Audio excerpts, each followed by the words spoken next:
Okay, well, thank you everyone for joining this evening. Mike Smith's going to go through some of the challenges of free flight outdoor, mainly. Mike is very well known within the UK, likes to have a variety of aircraft. Some of them, well, his twin aircraft used to astound me at the Nats. I've seen him fly in all manner of conditions where a lot of us wouldn't even venture out, and he lets go these absolute masterpieces. So definitely someone that we can all learn a lot from. We'll just go through the presentation and everything, and then at the end, just to make things a little bit easier, if you do wish to ask a question, there's two ways to do it. So you can either type in the chat window, or if you go to the participants window, there's a little thing down in the right hand corner which says to raise hand. If you can do that, I'll be monitoring that, and then I'll come to you to unmute yourself and ask a question. It just saves everyone talking all over one another. One final bit before we start the presentation, just to say that the meeting is being recorded, which will go onto YouTube later on. Roger and I have a few bits just to sort out on that. So if you don't wish your face to be seen on it, then just if you stop your video. Okay, Mike, over to you. Okay, thank you, Graham, for them very kind words. Good evening to everybody. Well, I'll say good evening, or wherever you are. I've based my presentation on different aspects of competing in outdoor scale free flight, mainly IC diesel-powered models, but most of it's still relevant for electric and, to a lesser extent, rubber power. Roger, can we put the first page up? I think we can manage with that. It's a bit blurry. On my screen, Roger, sorry, the pictures are quite blurry. It's getting better. That's it. Okay, choosing, building and flying two different models. Here you can see my Sopwith Snipe, all nice and pristine, before I flew it, and embarked on a trimming and repair marathon to get the thing to fly in a competitive manner. Underneath that, you've got the my new, in inverted commas, de Havilland DH4M2, an American Liberty-powered mailplane. Pony Express of the skies is one way to put it. The designation M denotes a metal tubed fuselage, as opposed to the earlier wood DH4s, and the 2 refers to the heavier gauge of tubing on later metal tube fuselages. A lot of this presentation revolves around the Snipe, as this was by far the more challenging of the two subjects. Choosing a subject, 2 considerations, static and flying. On the static side, for competition in the open classes, I need a wow factor. I have to really like the aeroplane to keep my interest and motivation going over the year or so that it takes me to make one of these. And just like choosing a pet cat or a dog, they tend to choose me. The other thing I need is plenty of information and photos so that I can produce a competitive representation. No problem with these two on the internet, as they both exist. The Snipe at Old Warden and the DH4 is well displayed in a museum in the USA. Choosing a subject, flying. I'll skip a little bit. Trimming a free flight scale model, particularly for competitions, comes in stages. Firstly, choose a good prototype, as one does not need an inherently unstable subject to deal with. Famous last words here. You could accuse me of not following my own advice on this one, as a Snipe, with the Snipe. But the DH4, on the other hand, has all the right shapes, sizes, angles, and a long, roomy nose.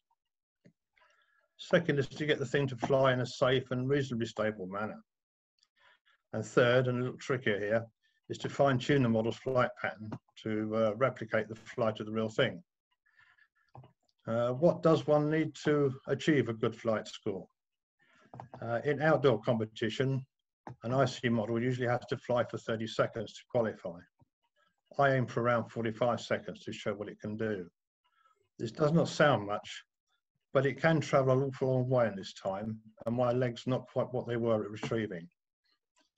The flight pattern that one would normally expect is left under power and right on the glide.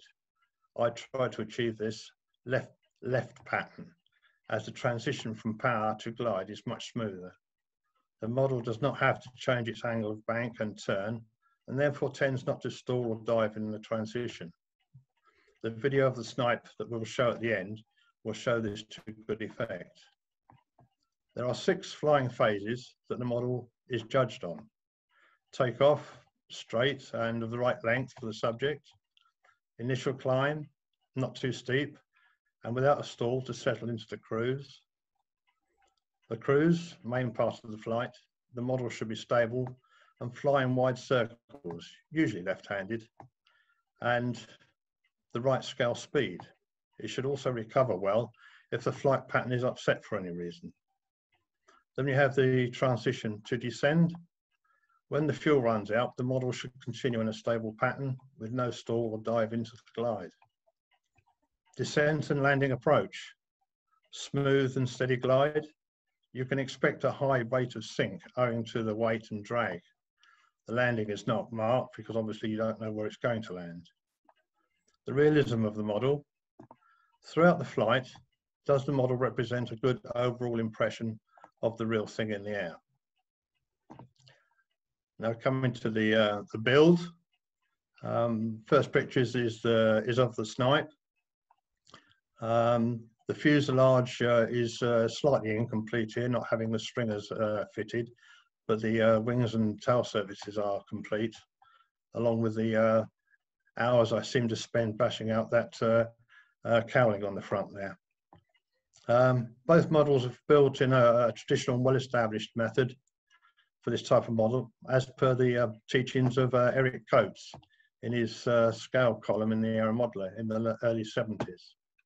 It's balsa, spruce, plywood, and the build has been modernised with the addition of carbon fibre leading and trailing edges in the wings to create fine edges and try and maintain a walk-free surface. Now we come to research of the model size. In the research and design, I give particular consideration to the size of the model. The model needs to be big enough to produce a good scale representation, but relatively light, in inverted commas, and flexible enough to survive the inevitable rough landings. On this picture, you can see the snipe that I've covered. It might be of interest to know that the snipe is double covered. It's covered in tissue paper in a normal manner, and then it is covered with silk over the top of that, which gives a good, strong and relatively light covering. The snipe is 1/8 scale, which gives it a 45-inch wingspan, good size to handle on the field, and it will fit in the boot with the car fully rigged, which is always a bonus. Now you can see the DH4, which has a longer span at 1/10 scale, giving 51 inches, but it has a very similar overall specification, like the wing area, to the snipe. I prefer a biplane.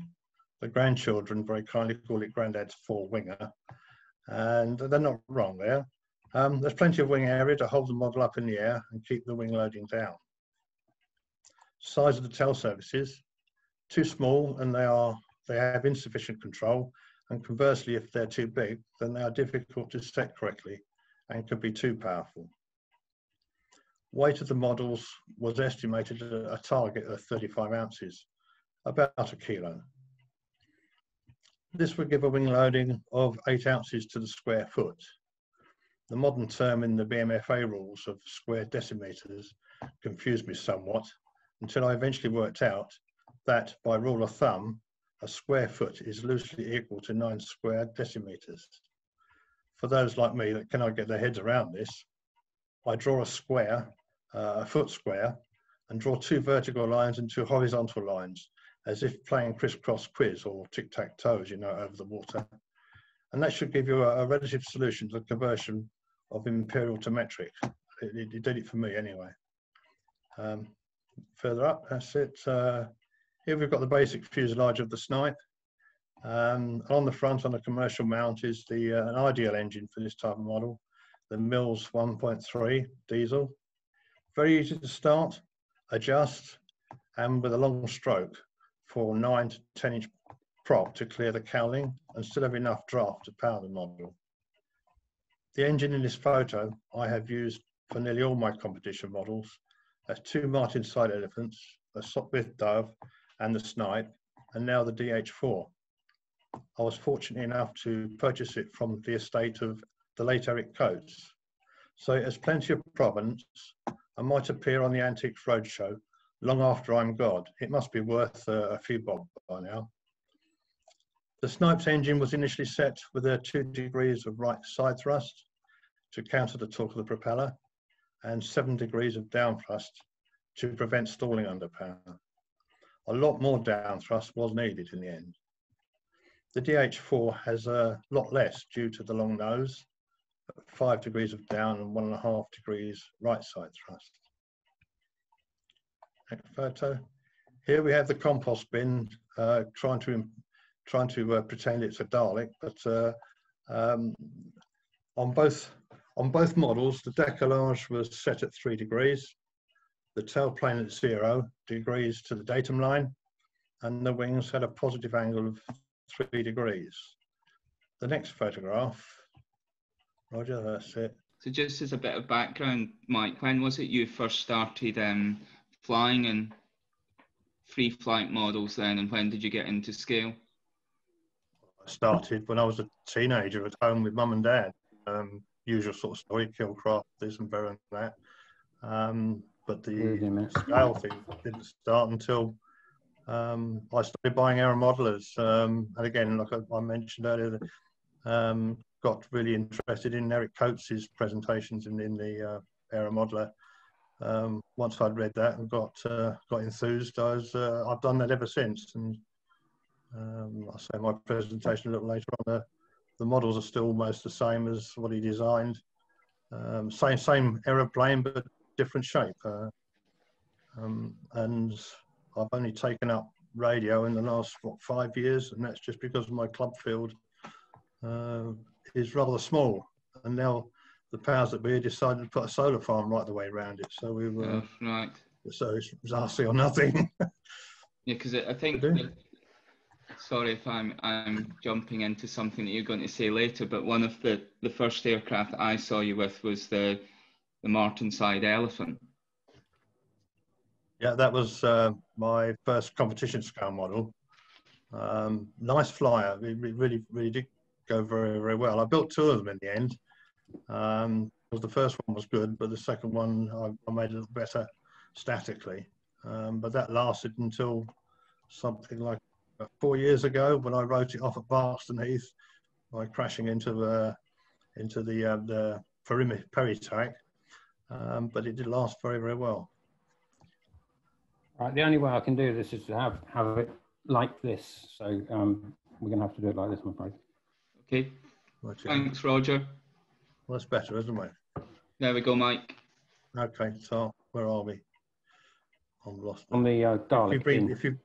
If you go to the next picture, we'll scroll up a bit. That's it. That's where we are. Right. In fact, I could. Right now, the angle of the top wing that I was speaking about is more obvious here. You will notice. I mean, I've got my screen is not big enough now.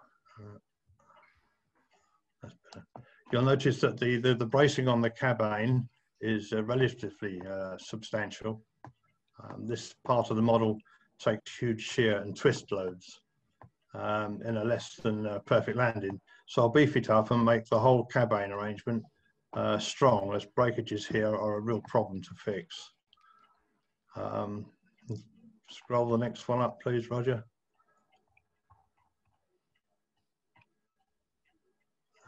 Now, those of you that are just do scale judging will obviously notice there's something quite wrong here. Well, not exactly wrong, but it's just a demonstration that the four wings are held in place with piano wire dowels in alley tubes, and these are lubricated slightly with a little bit of Vaseline to allow them to rotate in the tubes. There's 8 in total. These are bent to give the desired dihedral. The wings are held in place by elastic bands on hooks attached to the wing roots through the larger center tubes that you saw in the middle of the wing sections. And the next photograph, please. The working rigging, which is shown here, is 15-pound breaking strain silver fishing line braid, which is one of my latest things I use. It is very, very easy to replace if you need to, and it's almost weightless, and you don't have to faff around soldering wires. It's tensioned by 3/16 dental bands and on the fuselage, and this arrangement holds all together and allows flexibility in the wing mountings on landing. If the model ends up with anhedral, as in the photograph, which it usually does after a heavy, hard landing, then you can just simply hold the wingtips on one side, and with gentle circulating motion, the wings pop back into place. Now I've gone on a bit about this part of the construction, but that really does need to be quite strong and really flexible, because a model of this size and weight really needs to bend and flex, but if it doesn't, it will certainly break. On to the next photograph. Thank you. The wings dihedral is scaled at 2.5 degrees statically.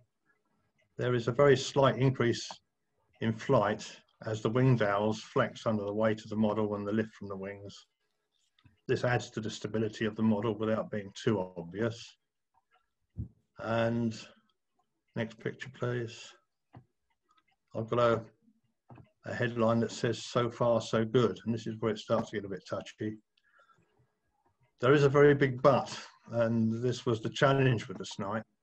As you can see from the underside, you can see that most of the aeroplane is beg your pardon, I've lost my track. As you can see, with most of the Snipe, most of the Snipe is behind the desired balance point, which is 30% behind the leading edge of the top wing. When balancing the model, 1 ounce at the rear will need to be balanced by about 5 ounces in the front cowling. And at the time I thought it was going to prove interesting, and it did. The completed and unbalanced model weighed in at 33 ounces, but needed a hefty 4 ounce of additional lead ballast in the engine cowling to bring the balance point forward. 37 ounces now, and it's going up. And this is a recurring theme through the rest of the presentation here. The next photograph gives a comparison. Now this model, when it was fully ready for flight and balanced, only needed another 2 ounces of lead in the nose. So again, it was much easier to balance. Again, it's a 30% back from the leading edge of the top wing. Next photograph, please, Roger. The engine setup. There isn't a lot of room inside this cowling, but the Mills engine that's in the Snipe is inverted to maintain a scale appearance, but this compounds the handling problems with adjustment of the needle valve and the comp screw. It is also prone to hydraulic lock if one chokes the engine too much, and filling the fuel tank is a trick all of its own. Next photograph. The DH4 is simplicity itself, as you can see. Only one complication. I originally fitted the engine with a reproduction clear Mills tank under the needle valve assembly, and hence the big hole in the engine plate. But I could not see the fuel level due to the low set tank and height of the cowling sides. I fitted a remote tank to solve the problem.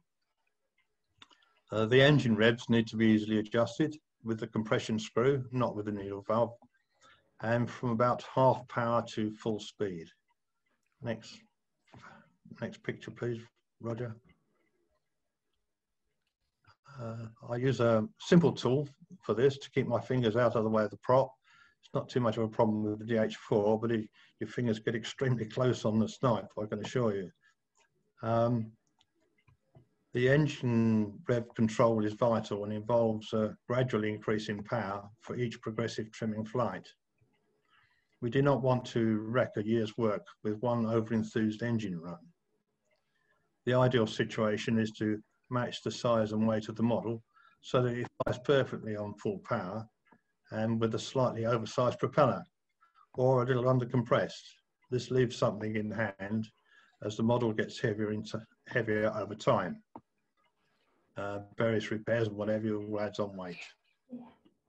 Next photograph, please. Now come to setting control surfaces. The photo is fairly self-explanatory, but I use a plywood gauge to set the elevators and the rudder, as they are very large and powerful and only need the tiniest or sort of smallest degree of adjustment. When the model flies safely, the position of the trailing edges are marked on the gauge in the appropriate place to allow the same setting for each flight. This is very important, particularly on the snipe, as it's any of the slightest setting that's not correct, I'm talking maybe even half a millimetre on the trailing edge, makes a huge difference. Next photograph, please. That's it. Here the tail feathers, the DH4. The rudder and the elevators are scale sized and fixed to the fin and tail plane with stiff tin plate hinges to allow for this adjustment. But if you have a hard prang, then you can, on the tail end, it still bends and will allow it to bend so as it doesn't break. And it can always be bent back afterwards. Next photograph, please. First snipe flight. So this is where it starts to get interesting. I waited for a calm day, no more than 5 miles per hour, as I remember. Made sure all aspects of the model were set correctly. And here the picture, you can see me at the, I think it was the 2017 Nationals, I think it was. Just having a final check that everything's square and straight and set where it should be. A couple of hand-launched glides did not reveal anything untoward, except that it would not be a floater and needed a robust launch. First powered flight with the engine on about half power launched into the breeze. A long powered glide ensued, but all seemed okay. The powered test flights were repeated, slowly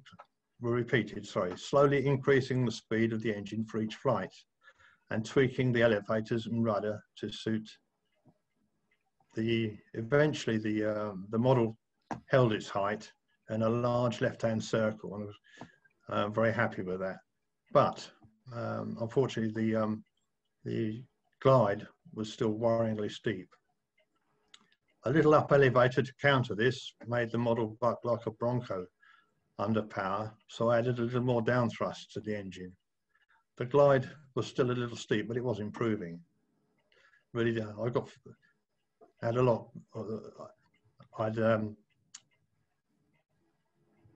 Where are we? Sorry. Yes, I was getting a bit tired by now. So it's sort of time to go home and sleep on it, because I woke up in the morning and decided to put yet another ounce of lead in the nose. On subsequent tests, this improved the flights again, but needed yet more down thrust. Saved the model then for the 2017 Free Flight May Nationals. At these nationals, I elected to hand launch. The snipe flew very well under power, but was still stubbornly steep in the glide, with a crash landing rather than a controlled land. I did, however, manage to get it to take off in the later rounds, which was most encouraging. I persevered with it, making minor adjustments for the settings, but it was easily induced into a stall. Control surface still very sensitive. It was very, very frustrating to be so near and yet so far. The photograph here is a little dark because it was the sun was getting very low at the 2017 Nationals. At least it looks like I know what I'm doing, and anybody who knows me, I even look a bit athletic, which is sort of one characteristic. Now we got even yet more adjustments. That evening we sat down with some fellow club friends and had a brainstorming session with them on the problem. No offence is implied here, but radio flyers do have their uses. It was interesting to get many more suggestions from different points of view. We concluded that despite the seemingly excessive ballast in the cowling, there was still not enough to make the model behave consistently. The next morning, I reluctantly fitted yet another ounce of lead in the nose. Can we have the next photograph, please, Roger? Just bear with me a second.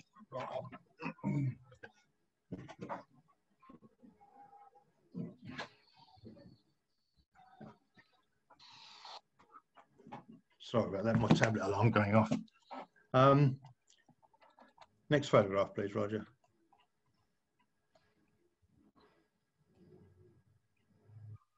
Right, here we are. Now here we've got the Snipes cowling from the back. I was going to say the back side, but that's not quite right word really. You can see that the Bentley engine, which is just made from scraps of balsa and ply and what have you, and I think McDonald's tubes for the intakes. But on the inside of the cowling, you see I've got lead sheet that I placed in there as neat as I possibly could. And here I have to admit making a bit of a probing mistake, in so much as the lead is going around the top of the cowling. This was, I changed this later on as I realised that the centre of gravity was being held higher than it should be. So the lead that's in the top of the cowling was moved to the bottom of the cowling. This lump, which is what it is now, was now weighing 9 ounces. And the flying weight is now 45 ounces. So the model's getting heavy, but sometimes in our weather conditions, the weight of the model can be have a quite positive stabilizing effect in less than perfect weather conditions. I then put a thin washer under the rear of the engine to crease down thrust yet again to compensate for moving the centre of gravity forward. Next picture, please, Roger.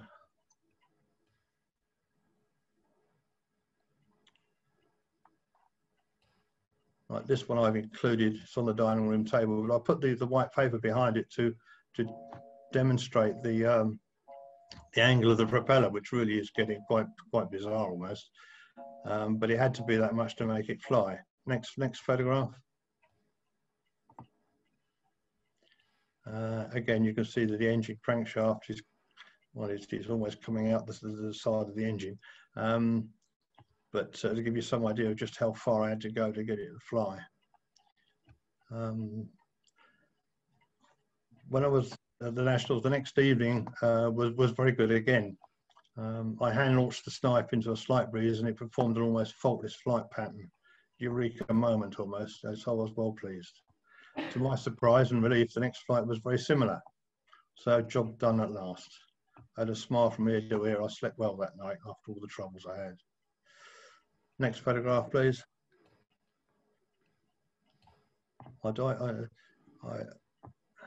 This photograph, some free flighters might recognise it. It's Buckminster, our national centre.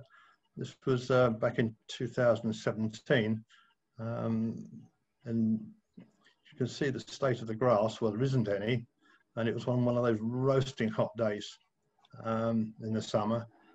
Where we had the eddy riding competition, but unfortunately an awful lot of models were damaged. My Snipe, unfortunately, he did fly and made a good flight, but the ground was like flying over concrete. They really did make a mess of a lot of models, and I broke 2 wing panels on the Snipe. But I'm glad to say that Buckminster now has got a lot more grass, and we we have flown there recently quite well, and we will do so next weekend. Still not happy with the consistency of the trim of the Snipe. I competed at the 2018 August Nationals. Flew 6 rounds on the Saturday evening, as the Sunday weather was expected to be rather dire, and it was. First 2 rounds the Snipe flew, we were not good, but it did qualify, making the 30-second flights. In the 3rd round, the Snipe pulled a flight right out of the top drawer and was enough, along with a good static score, to win the Super Scale trophy. This flight, fortunately, was videoed by fellow competitor Chris Brainwood, who I'm indebted for this. Can we run the video now, Roger? Yep. And can I speak over it while it's running? Yes, you can, yeah. Okay, I'll see if I can do some comments on it. Start on 1 moment.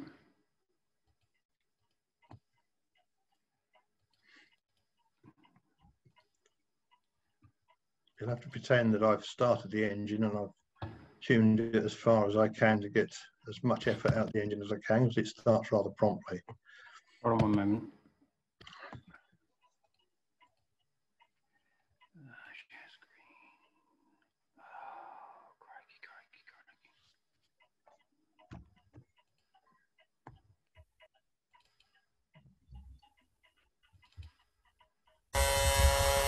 There we go. A little bit of a swing on release, that's quite normal. The takeoff's a bit long, it zooms a bit here, but it recovers. And then when it comes out from behind the sun, it seems quite a nice sit in here, and off we go.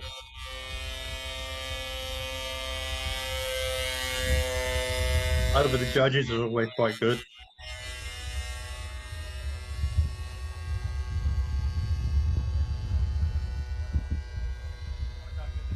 It's going to get to a point where the engine cuts out, and you'll see to good effect how the left flight pattern works.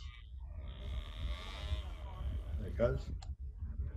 And then once in a very rare while, this happens.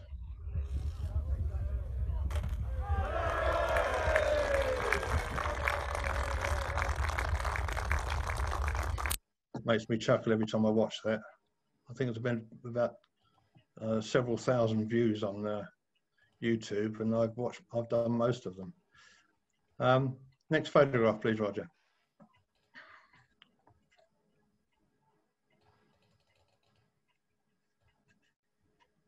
We want the front of the Snipe again. There we go. Over time, the model has become too heavy for the Mills 1.3, and so I fitted an AM25. At nearly twice the engine capacity, there's lots of frightening power on an 11x6 prop. This has also transformed the model, with the compression backed off somewhat, to a rather pleasing burble for flight.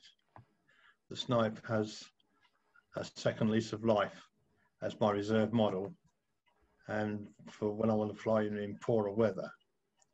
Next photograph, please. Again, this is the AM25 from the underneath. But this has got a front induction as opposed to the rear induction, which in a way makes it slightly easier to prime, because I just have to tip the model forward, and when the fuel drips out the intake, a sharp flick of the propeller, and it usually off it goes. Then the change to the heavier engine has also allowed me to remove some of lead from inside the front cowling.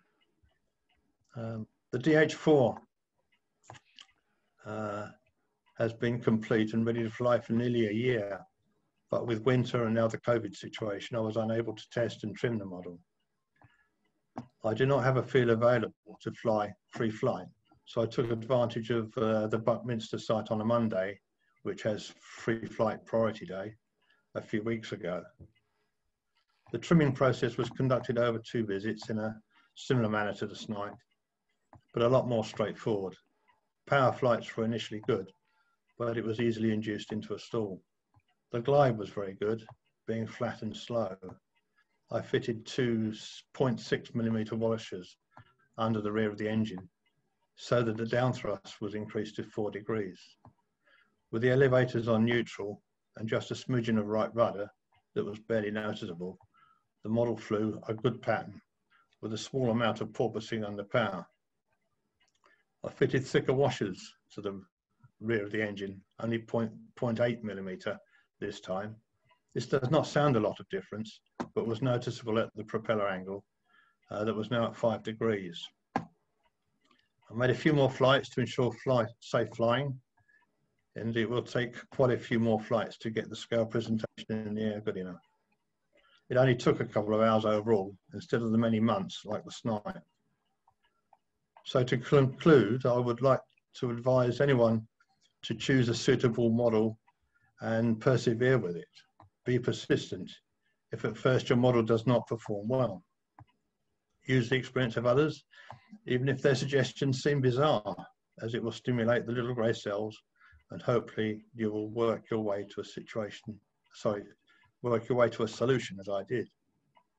The trick here is to get the model to fly safe before you destroy it. And I came so close with the Snipe. Thanks for listening. Back to you, Graham.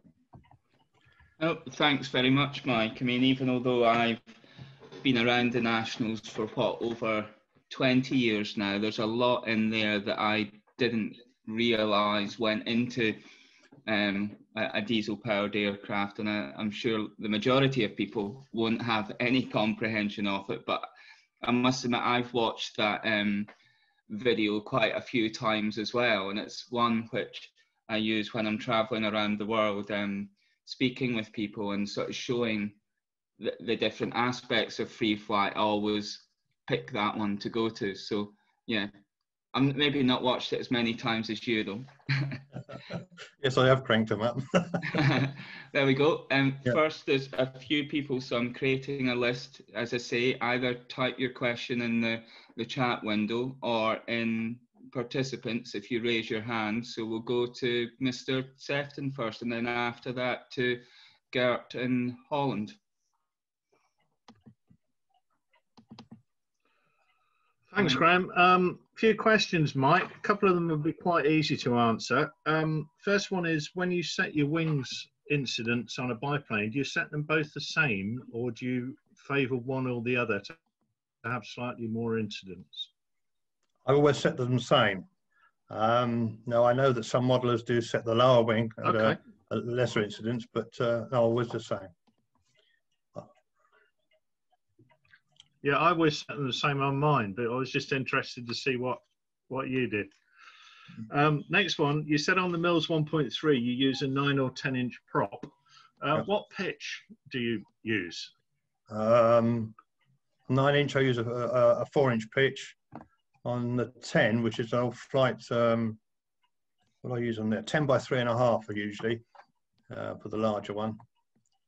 Although the engine that I've got in the DH4, the Mills was reworked for me by an engineer, and it is now very powerful. So I suspect it might even turn a slightly larger prop.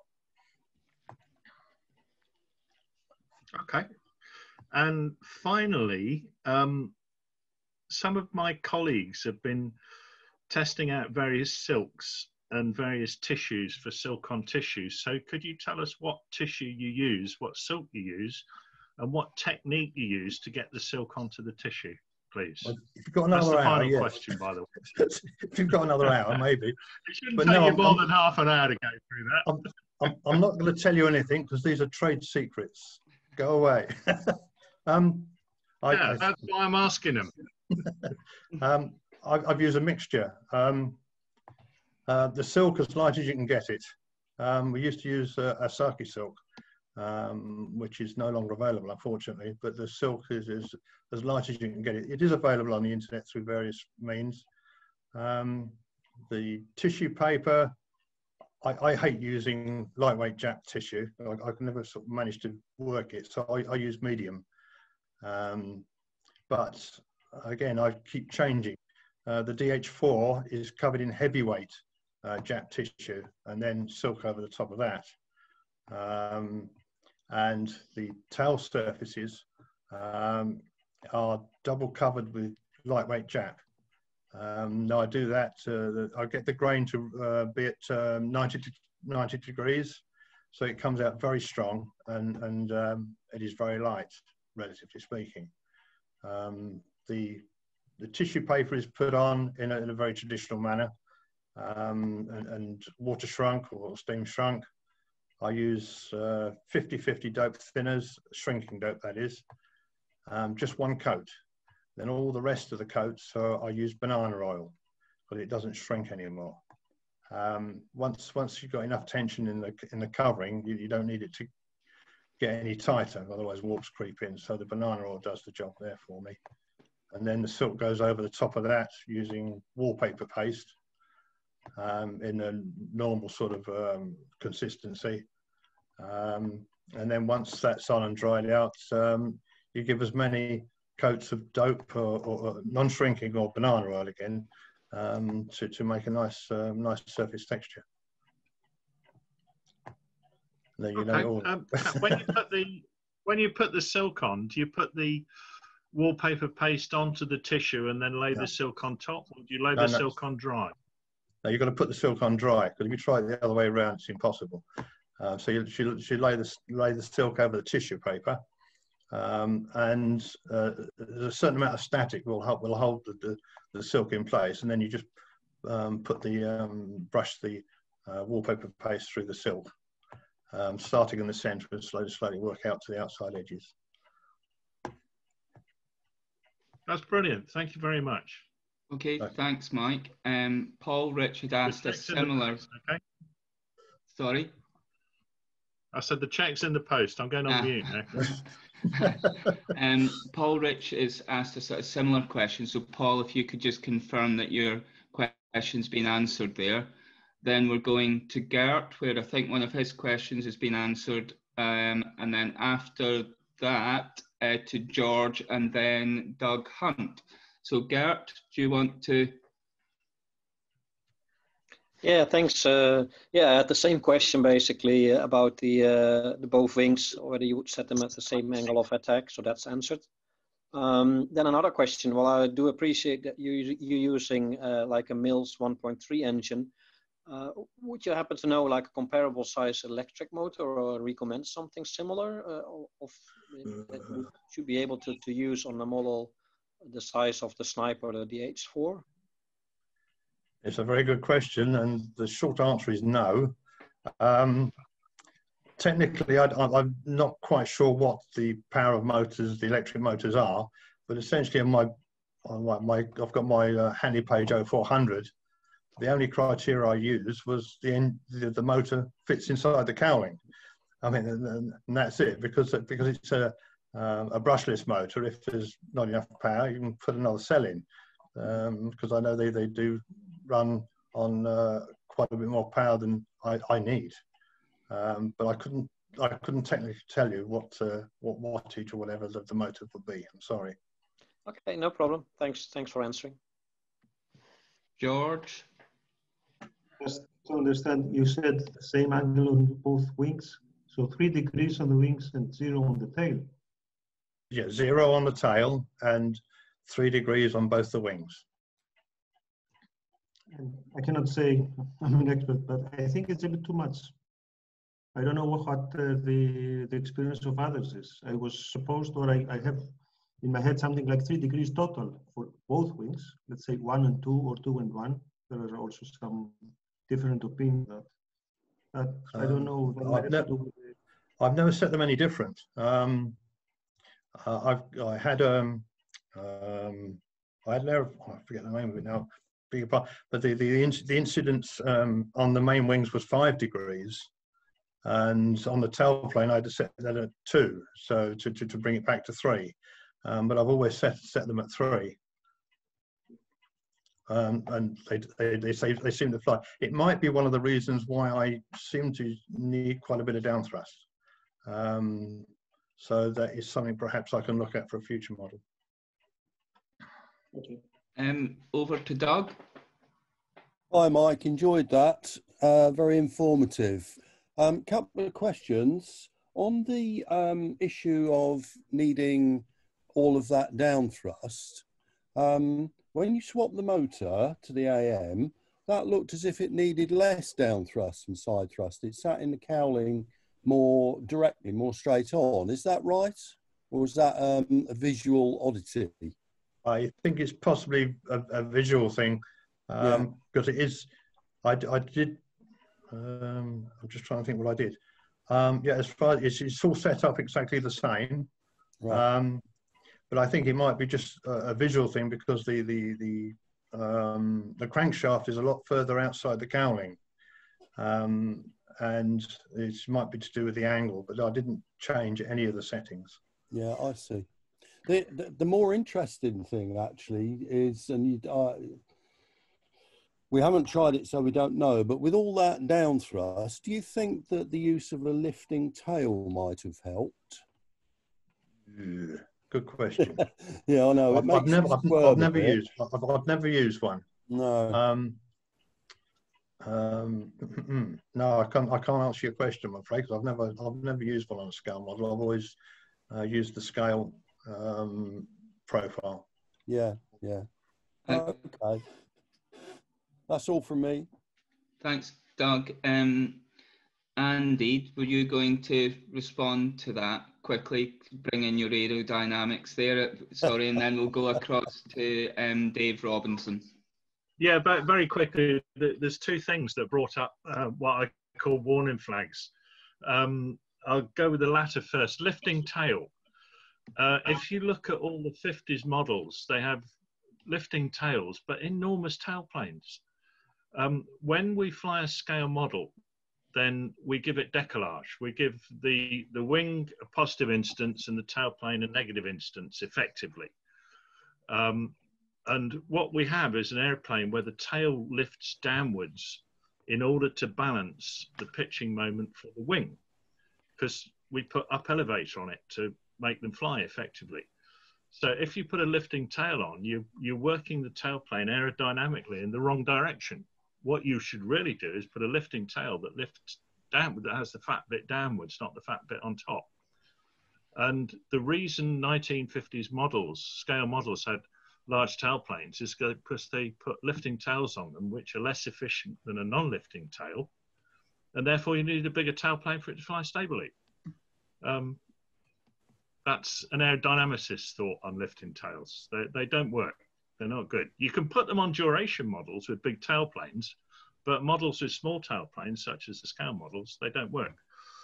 To come back to your comment on wing incidents and down thrust, Mike, the reason we need down thrust is that because we've got a small tailplane, we need a lot of up elevator. Because we've got a lot of up elevator, we need a lot of nose weight to balance it, which means any small change in speed is going to cause the airplane to pitch up.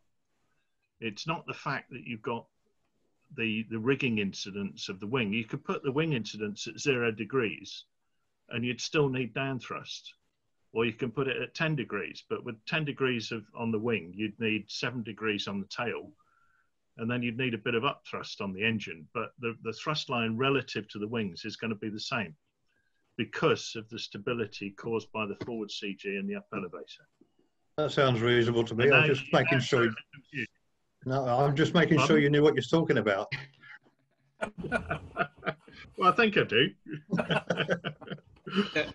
There we go. Just quickly before we go to Dave Robinson, those of you that have raised hands in the participant window, when your questions answered, can you lower them so that I can keep track of things a little bit better? And then, Dave Robinson, do you want to ask your question?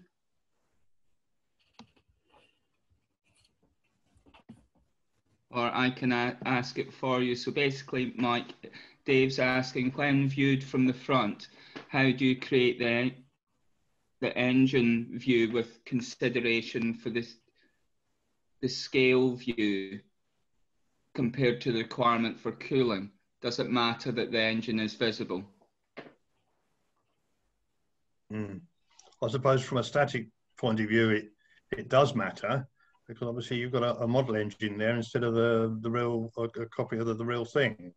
But obviously, if the engine's blocked by the static engine, then you're not going to get cooling. So it is a balance judgment on that one. The AM25 engine, I've had to take out 2 of the cylinders of the engine to get it in there and to cool it down. Whereas the Mills engine is much slimmer, so I only had to lose 1 of the cylinders. So it's a balance call depending on how much air you can get through there. Okay, going to Adrian Hayward next, then Martin Kinder, then Brian Lee. So Adrian.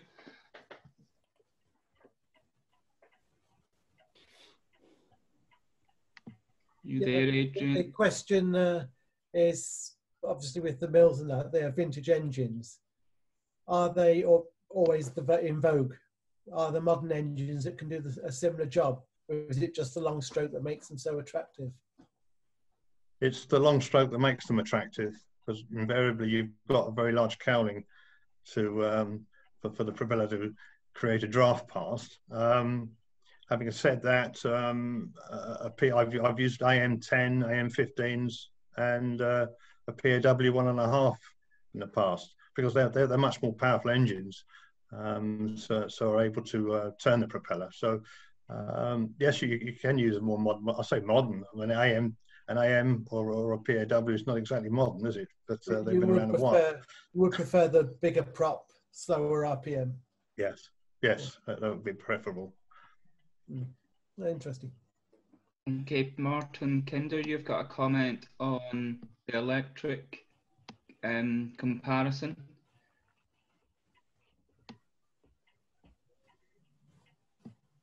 Basically, Martin's just saying that a rough rule of thumb is that a 100-watt electric is equivalent to a 1cc diesel engine, but the torque profile is totally different. Right, next we're going Brian Lee. Sorry, I've just noticed Gareth Tilston has said, just back to the incidence thing, that he sets his lower wing at 1 or 0 degrees. So Brian, do you want to ask your question, and then we're going to Martin Dilly?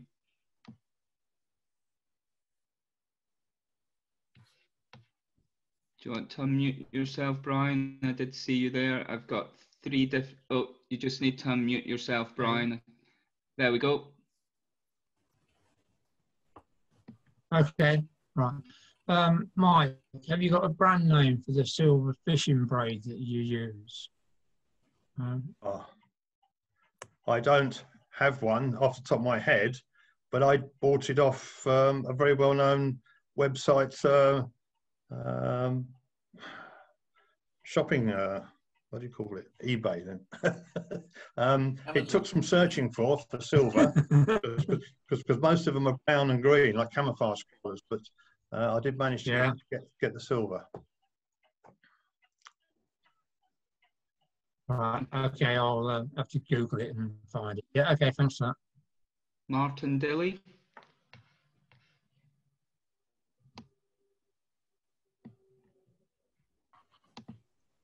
I'm trying to find you in the screen. Oh, Martin, you just need to unmute yourself down the bottom. There we go. I see you've got carbon leading edge and trailing edge on the male plane, but I don't see any carbon rib caps. Any reason you don't have rib caps as well? I've not found them necessary. There's usually plenty of ribs in the scale models, particularly on my 0400 and the Martinside Elephant. I used caps on my Sopwith Dove, which worked very well initially, but I did find I had problems with the carbon coming away from the balsa, and then I was getting a sort of very wrinkled effect across the tops of the wings. So I've discontinued using those. Thanks.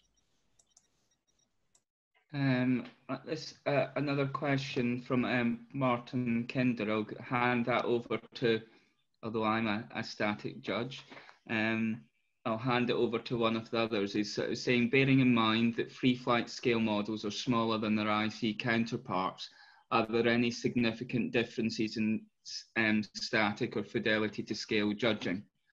Doug, do you want to comment on that as you... Yeah, just to clarify, Martin, when you say that free flight scale models are smaller than their IC counterparts, do you mean indoor free flight scale there? Do you mean rubber? No, electric? No. What I meant is the fact is that they're a smaller scale. So typically you might see outdoor models at 1/6, 1/5, 1/4, or even larger scale. Yeah, understand. What it appears to me is that the majority of free flight scale models seem to be about 1/8 scale, or even slightly smaller scale. So the question I have is that how do you draw the boundary which in static judging of what is basically acceptable, you know, from a static judging point of view? The judging is different and it's dependent on the class. If you look at the open classes, the distances you judge from can be different from the larger radio models, and indoors the judging distance is different. But with the open class models, they are judged to exactly the same rules, whether they be radio at quarter size or whether they be indoor or outdoor, IC or electric. Right, okay, that's fine. I was just thinking things like small detail where you might, for example, see stitching on a 6th or 5th scale model and on the ribs. You probably wouldn't see that at 8th scale because it's simply too small. Well, you might be surprised, Martin, at some of the tiny detail that does appear on the models. Okay. And even on some of the indoor models as well. If you might confirm that, Gert, as well, that some of the detail that you managed to get on some of the superb indoor scale models is quite surprising in detail. Yeah, that's true. I certainly remember George Deskalakis' DH4, if I remember correctly, the de Havilland. If not mistaken, that has quite nice rib stitching, even appearing on that small size of indoor scale model. So, yeah, that's true. Yeah. Next time you go to Buckminster, have a look in the Moynihan room at Mike Golby's DH9A that's in a little Perspex cabinet, and you'll see the sort of detail that you can get on the texture. Right, well, thank you for that. Yeah, and just to say that if you wouldn't see it at S8 scale, then don't put it on. Yeah, otherwise it gets too big on you. Yeah. Right, we're going through just the next few. So Colin Leafield, just reading your comment again, just saying free flight models, as Andy describes, with large lifting tails, also had CFG almost in the trailing edge and really were flying more like tandem biplanes. The interesting thing there is that they didn't use a lot of down thrust.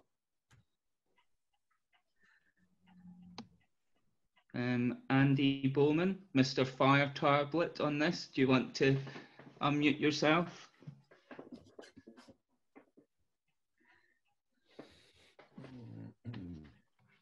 I'm trying to find you. Yeah, got it. Yeah. Yes, my question was about whether you try to control the sit of the model in the air by your choice of tailplane incidence. You said you set it up as just 0 degrees, presumably with the fuselage datum. With my radio models, I tend to find that, well, you don't want the thing flying around looking as though it's dragging its tail, and I tend to set the tailplane positive and then add extra incidence for the wings. I tend to use about plus 1 degree or plus 1.5. But then you're controlling the sit of the model, and it looks better if the tail end is rather higher in flight. Yes, I understand what you mean. I've always set the tailplane at 0 degrees, and it's not very cool.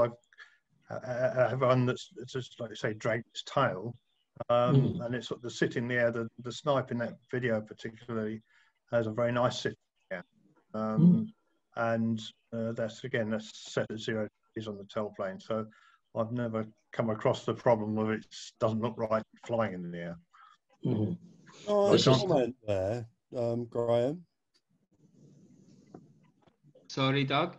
Can I comment? Yeah, go for it. Just to say, Andy, that I think like when you're building a large radio model, building a free flight model and looking at the 3 views and any working drawings you've got, that tends to sort of suggest what the sit of the real, the full size aircraft is in the air. And to sort of emulate that puts you on the right track, I think. Mm-hmm. Yeah. Okay, well, thank you very much for that. Okay, next one going to Dave Robinson, who I don't think has a microphone. So it's just asking, who determines the 3-view validity for the authenticity of the source? And so I'm not answering everything on the judging aspect. Chris, Alan, do you want to answer that?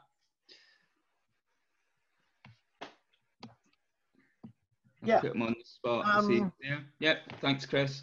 The rules are clear on this in as much as you either have a drawing which is published by, or generally published, in other words, it's available to anybody by a known source.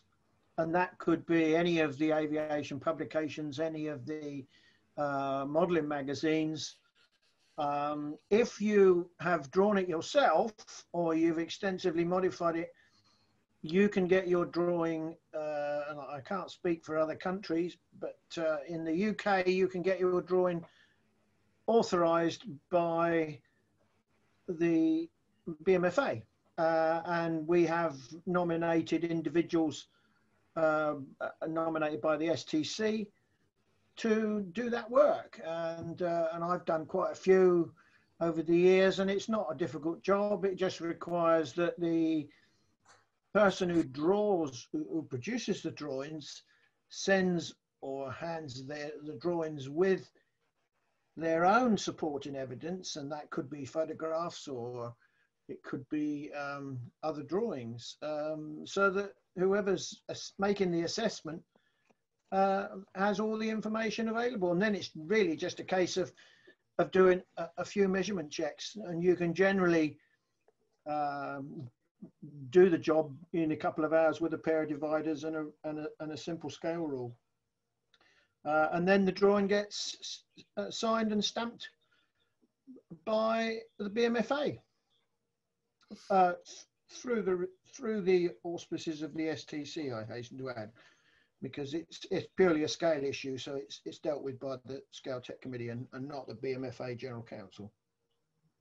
So I hope that we follow exactly the same process. Yeah, most other countries do it in a similar way.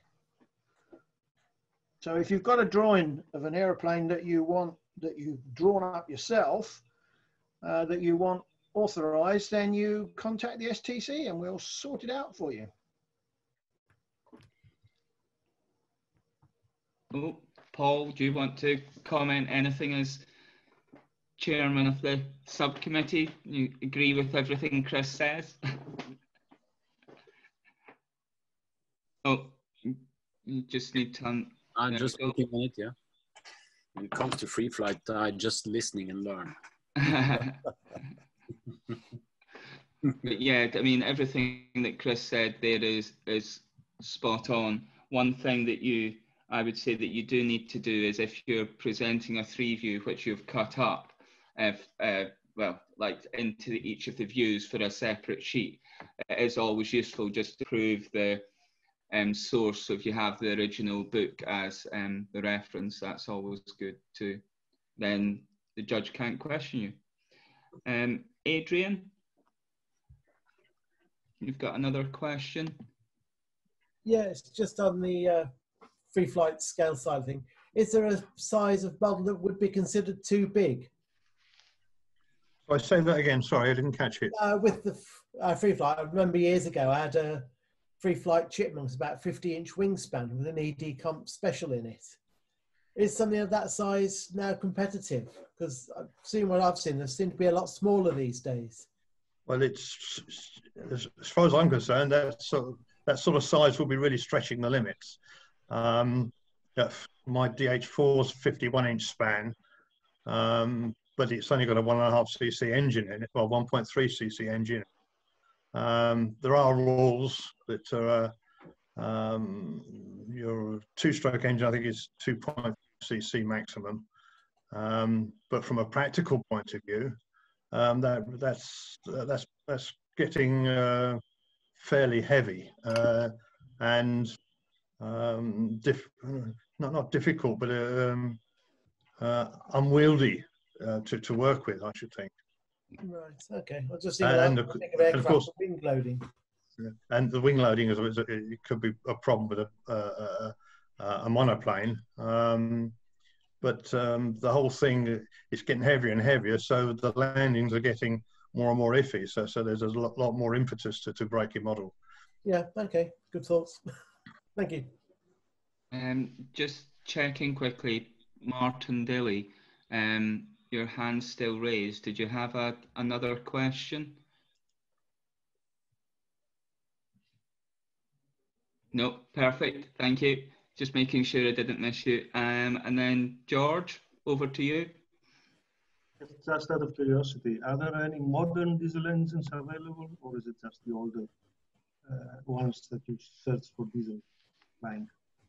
I've not used one or bought one, but I believe Redfin diesel engines are now produced that would do the job quite sufficiently. But I've no experience of them.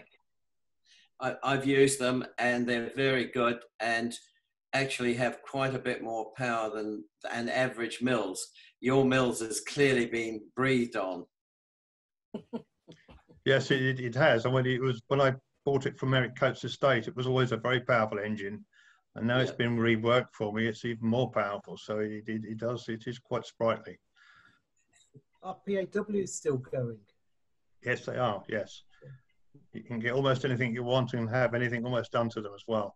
They're very, very good customer care service. Yeah. And I haven't got shares.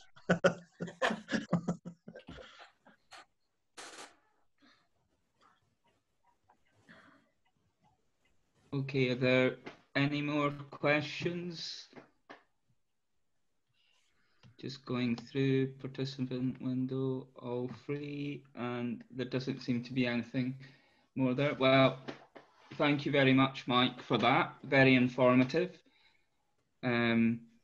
Pushing your boundaries and what you're used to electronically as well. So I must admit, anyone who is doing one of these presentations, I'm very grateful to you. Some of us have never even indulged in Zoom before, although I had used it for quite a number of years with work. So thank you all.